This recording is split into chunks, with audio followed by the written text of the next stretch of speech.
Welcome, everybody. Welcome back to Astrology Today with Jeff Harmon. This is episode number 4, isn't it, Jeff? Yes, it is. Pretty and exciting. Ella, we can't forget Ella. She's here too. So, yeah. Yeah. So today, you're going to dive into the law of 7. You're going to talk about that, which is so interesting because I don't know that much about it. We've only touched on it together, and but I'm really excited to hear what you have to say about this today. Yeah, well, this is a fun thing because I've done a few little things on Instagram with this. And I think we did something else on YouTube. But this one, I want to go a little bit deeper dive. It's really fun. The law of 7. In fact, many people know it by the 7-year itch. That was a cute little movie done with Marilyn Monroe, where love that film.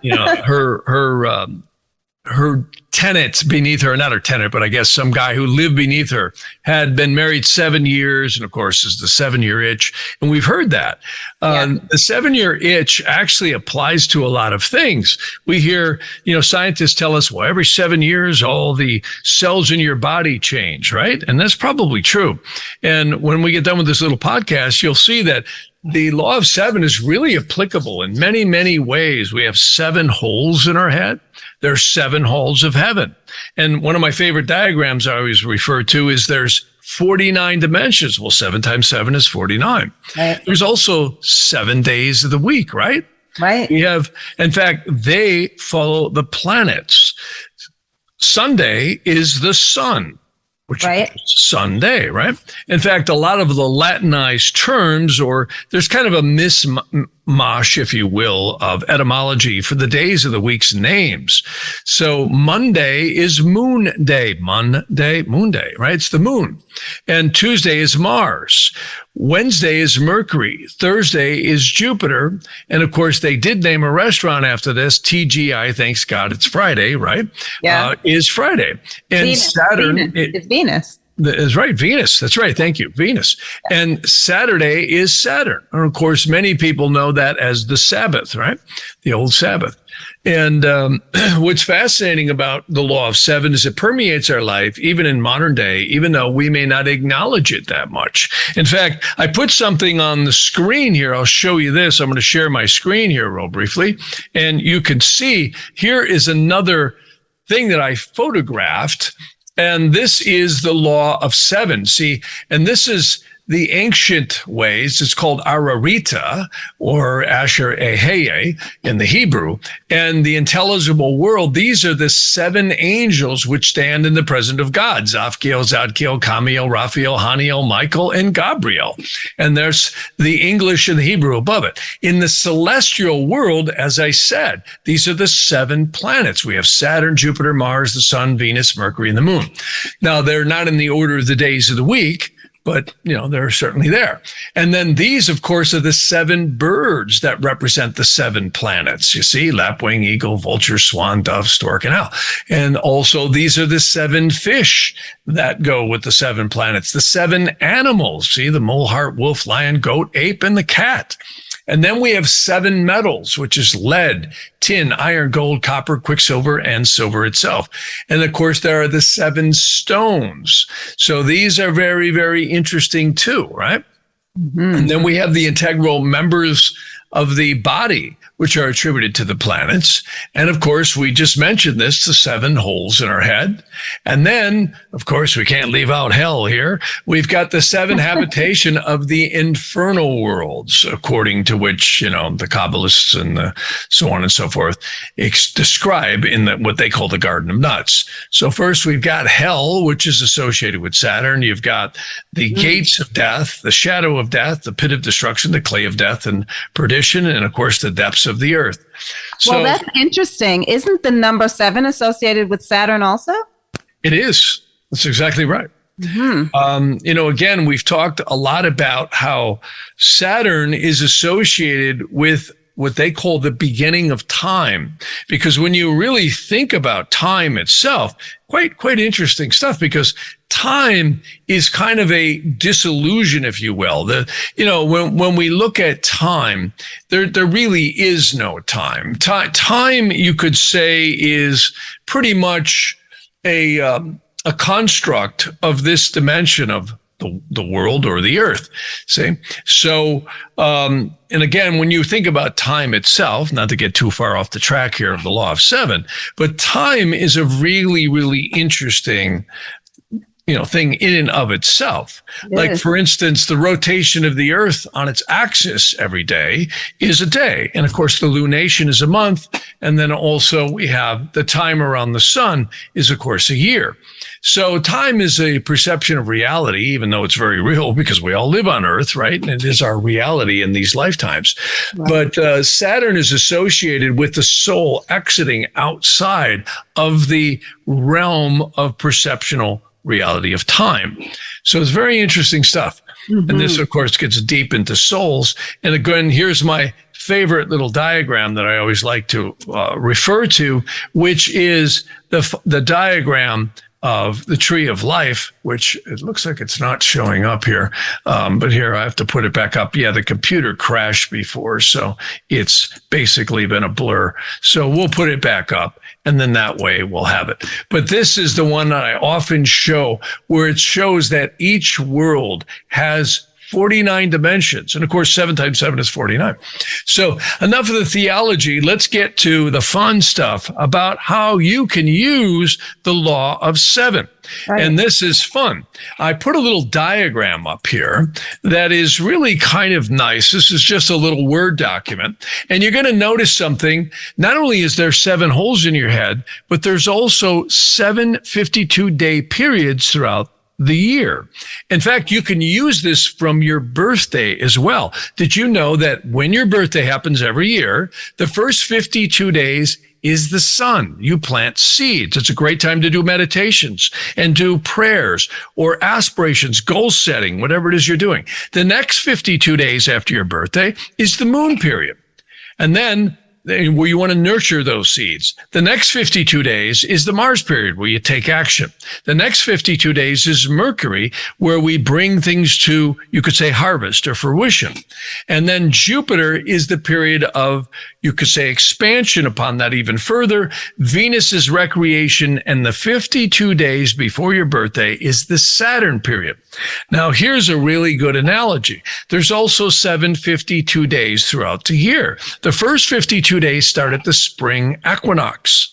And of course, we all know what happens there. The birdies are chirping, the snow is melting if you're in the north, and in the southwest, it's always, a very fervent time. You can see the buds on even the cactuses and the trees. So the first 52 days is the seeds of creation. And this is also when the farmers plant too in the agricultural world, right? The next 52 days, the spring rains water them.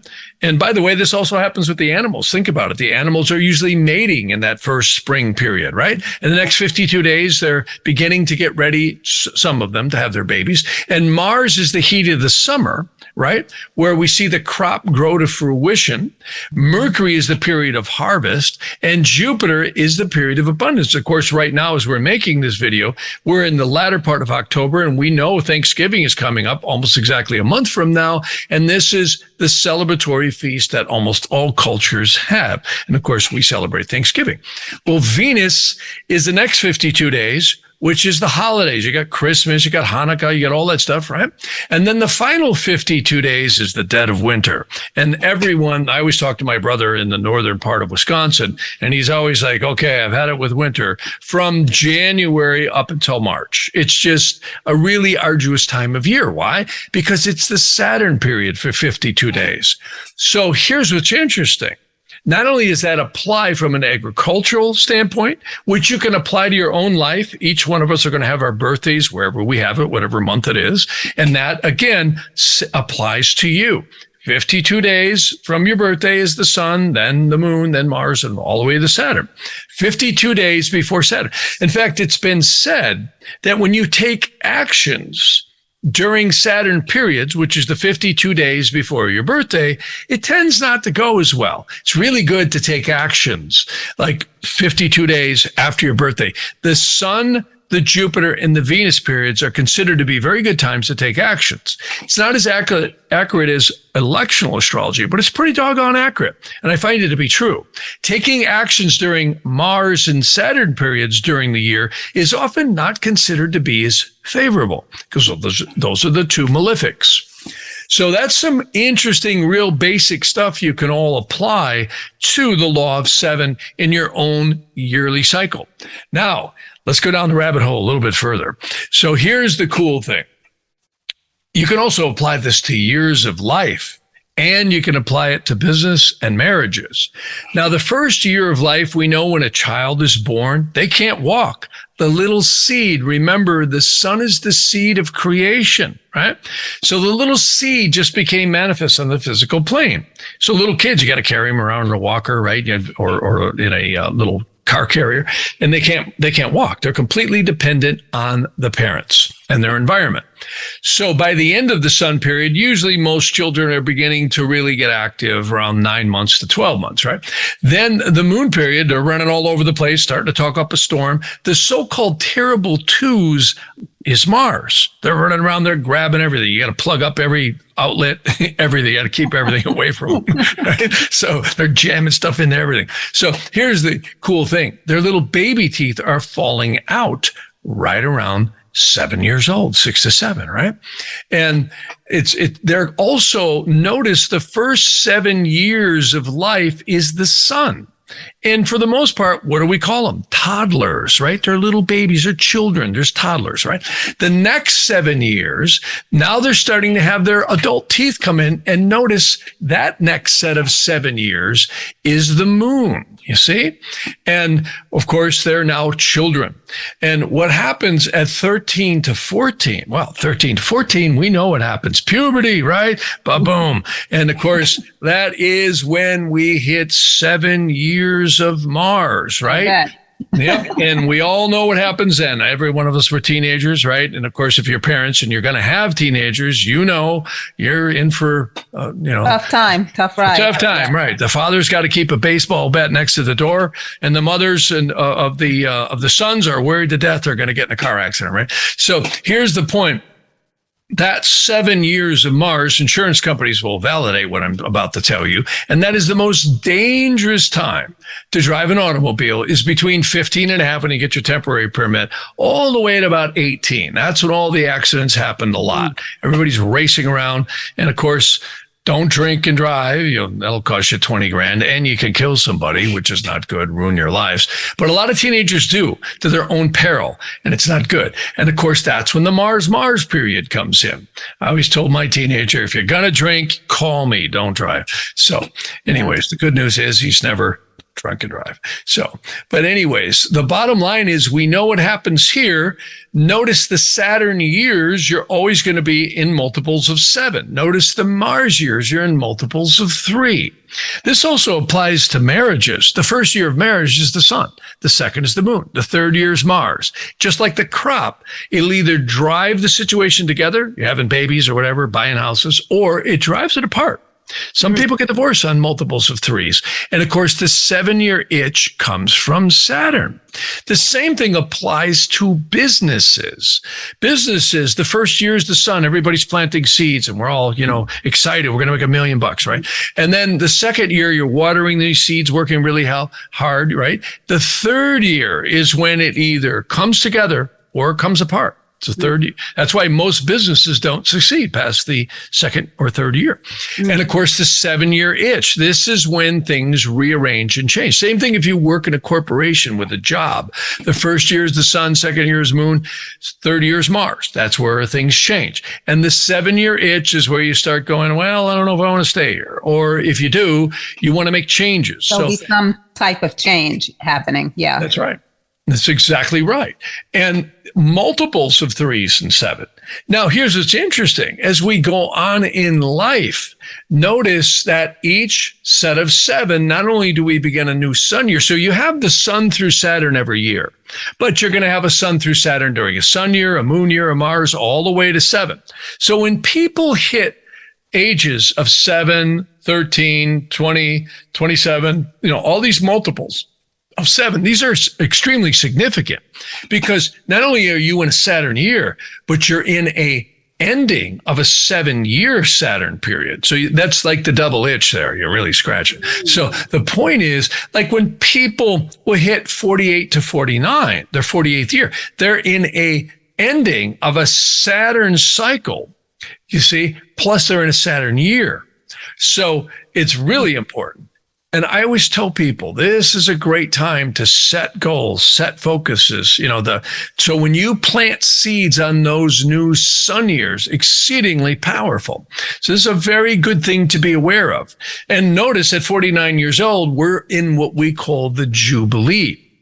In fact, this is very interesting because there's something you might have heard of called the Samhita or Samhita. So what's good about that is it's Shemitah. I pronounced it wrong. Shemitah. Shemitah was the old law of the land where the king used to forgive the debts every 7 years. And the Jubilee was on the 49th year. So there's a lot been written about this in the ancient lore. So very interesting stuff. I wish they would do it again. Wouldn't you like to have your debts forgiven every 7 years? I know I would. So yeah, it'd be real nice. Pull the flush lever, right? Yeah. So here's the bottom line. At 49 years old, for any of you who are in your teens or 20s, these are really good things to be aware of. And a lot of folks, when they hit their 50s and 60s, they always say, well, geez, I'm going to retire in my 60s, right? Well, look at 63 years old. When people are 62 going on 63, they're ending a Saturn year and they're planting new seeds. And since you were a teenager, the Mars 7 years, if you take care of your health, can be one of the most productive times of your life. Wow. Right? Wow. And because from 63 to 70, you are now in the same energy you were as a teenager, except the difference is now you're mature. The hormones aren't bouncing off the wall anymore. They're actually heading towards the basement. So the bottom line is, gee whiz. Gee whiz, hopefully not. Right? Hopefully but if we not. take care of ourselves, you can live a really long, productive life. I always like to quote my grandmother who lived to be 102 years old, and she ran her business until she was 98, going on 99. It's amazing. So we can all live productive lives, especially if we take care of our bodies and our health and don't put junk in them and eat well, right? So the bottom line, you could talk to Ella about that sometime. She's an expert in this kind of stuff. But anyways, so that's some basic stuff on the law of 7. And you can see this table here. It's nice and clear on the screen. A lot of things about 7. One last thing I'd like to bring up about the law of 7 is Saturn. Interestingly enough, Saturn has approximately a 28.5-year synodic cycle. Now, in Nadi astrology, we actually treat it a little closer to 30, but it actually technically is 28.5 years approximately to go around the zodiac. And notice Saturn returns are a big thing in people's lives. So most people will get a Saturn return somewhere between the ages of 28 and 29. You'll get it again between the ages of 58 and 59. Not going to escape that. And then the final one, or the third one, is going to be somewhere between 84 and 87. It's not exact because as you get older, the time stretches out, but it's usually right around 86 to 87, somewhere in that area. And these are significant because wherever you have a Saturn return in your life, every 7 years is the square to Saturn, the opposition to Saturn, and the final square to Saturn to your Saturn return. So this is all relatable to the 7-year itch. Mm-hmm. And that's all I got to say about that. Mm-hmm. That's pretty awesome. Yeah, the 7-year itch. Well, we all know number 7 is supposed to be lucky too, right? Lucky number 7. So let's take that with us for the weekend. Yeah, lucky. That's right. 7. That's exactly right. Lucky number 7. Yeah. So awesome. Well, thanks for breaking it down like that, Jeff. You're welcome. You're welcome. Great. It's great to think about. We just don't think about things like this on the day to day. I remember the first time I mentioned the 7 holes in our head to someone I was working with, and the look on her face just dropped because she said, "Oh my God, I never thought about that." And it's very interesting, very, very interesting. The things we choose to think about and what we don't think about. But We do have ancient wisdom for modern times. I always remind people with the new artificial intelligence and all the electronic stuff that we have around us, which is wonderful if it serves humanity. But remember, artificial intelligence will never be like us. Because we are spiritual beings having a physical experience. And there's one last thing I'm glad I remembered here that we can bring up on the law of 7, and that is the 7 chakras in the body. You've got the crown chakra, which is believed by many spiritual practitioners to be where the forces circulate through the auric field of the body. You've got the Mars is right at the crown chakra. You've got the Jupiter at the third eye chakra, which a lot of people will say, the pituitary gland and the pineal are very important to conscious self-awareness. And it's interesting because many toxic substances tend to dampen that effect, which connects us to our upper, you could say, higher self. Then you've got the Venus chakra at the throat, which is where we get to sing and talk and have the luxury that other animals don't have, and that is communications. Of course, I wonder sometimes that's not what got us in a lot of trouble. But and then you've got the heart chakra, which is, of course, where our heart is and our lung and our spleens and all that, oxygenation. Mercury is right here in the abdomen. The moon chakra is where the stomach and the processes of the food nurtures and you could say germinates and turns into energy for us. And the reproductive organs is the root chakra. So there again, notice you got the same 7 planets, the sun through Saturn, and even though they're in a little different order. Very, very powerful stuff. Yeah. Well, I do something called body sweeping every morning, and I hit those chakras. And it's interesting. I never associated the planets though with the chakras, so I'm going to start doing that. That's pretty great. Yep. Even one of the old yogis I used to study with, I would go to his ashram many years ago, and he would have me do a 7 planet. It's actually a 9 planet. We did Rahu and Ketu in there too, but a mantra that would we would chant so that we would have more focus when we would do the readings and interconnect with the angels of the planets. It's very interesting stuff. I love that. Yeah. I love that. Yep. Awesome. It was all in Sanskrit, but really cool stuff. Wow. Yeah. Wow. Well, thank you, Jeff. Thank you, everyone. You are so welcome. For joining us again and listening. Of course, if you have any questions or comments, let us know. And we'll see you next time, huh, Jeff? You bet. Thank you so much. Thank you so much.